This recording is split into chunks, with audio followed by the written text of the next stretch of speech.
السلام علیکم، کیسے ہیں آپ سب؟ امید کرتی ہوں خیریت سے ہوں گے۔ آج 100 days 100 ریمیڈیز کا 3rd ڈے ہے، جس میں ہم ہومیوپیتھک میڈیسن ایکونائٹ نیپلس کے بارے میں بات کریں گے۔ یہ ایک پاورفل ہومیوپیتھک میڈیسن ہے جو زیادہ تر ایکیوٹ کیسز میں استعمال ہوتی ہے۔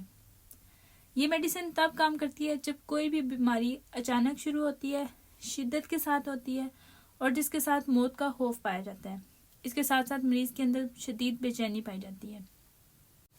اس میں بیماری کسی صدمے، ڈر، بری خبر یا پھر ٹھنڈی خشک ہوا لگنے کی وجہ سے شروع ہوتی ہے، اور جس میں مریض کو شدید بخار ہوتا ہے، جلد خشک ہوتی ہے اور مریض کو ٹھنڈے پانی کی پیاس ہوتی ہے۔ جیسے ہم نے پڑھا تھا نا برائیونیا کا بھی، اس کو بھی ٹھنڈے پانی کی پیاس ہوتی ہے، لیکن اس کو بخار میں ٹھنڈے پانی کی شدید پیاس ہوتی ہے۔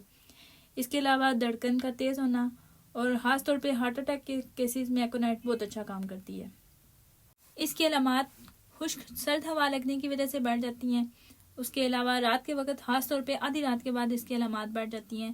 کسی ڈر خوف کی وجہ سے، صدمے کی وجہ سے، بری خبر سننے سے یا پھر گرم کمرے میں گرم جگہ پہ رہنے سے اس کی علامات بڑھ جاتی ہیں۔ لیکن اگر یہ فریش ایئر میں رہتا ہے، کھلی ہوا میں جاتا ہے، آرام کرتا ہے یا زیادہ دیر اسٹل لیٹا رہتا ہے نا، تو اس کی علامات جو ہیں وہ بہتر ہو جاتی ہیں۔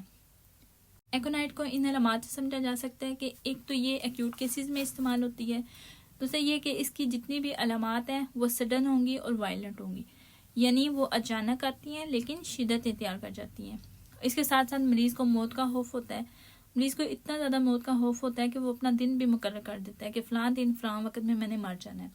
اس کے ساتھ ساتھ مریض میں شدید بے چینی پائی جاتی ہے، لیکن اس کا پیشنٹ جو ہے فزیکلی ریسٹ لیس نہیں ہوتا، مینٹلی ریسٹ لیس ہوتا ہے۔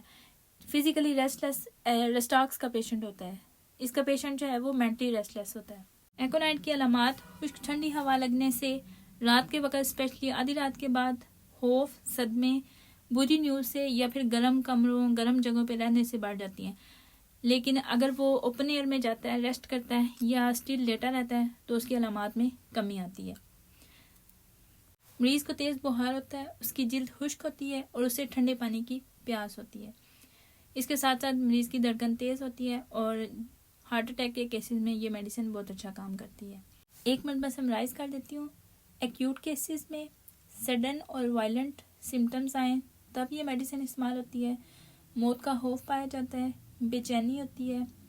اس کے علاوہ ٹھنڈی خشک ہوا لگنے سے، رات کے وقت، صدمے، بری نیوز، خوف کی وجہ سے یا گرم کمروں میں اس کی علامات بڑھتی ہیں، جبکہ اوپن ایئر میں آرام کرنے سے اور اسٹل لیٹا رہنے سے اس کی علامات میں کمی آتی ہے۔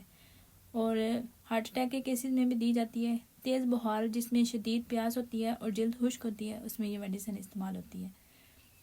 امید کرتی ہوں آپ کو سمجھ آ گئی ہوگی۔ دعاؤں میں یاد رکھیے گا۔ اللہ حافظ۔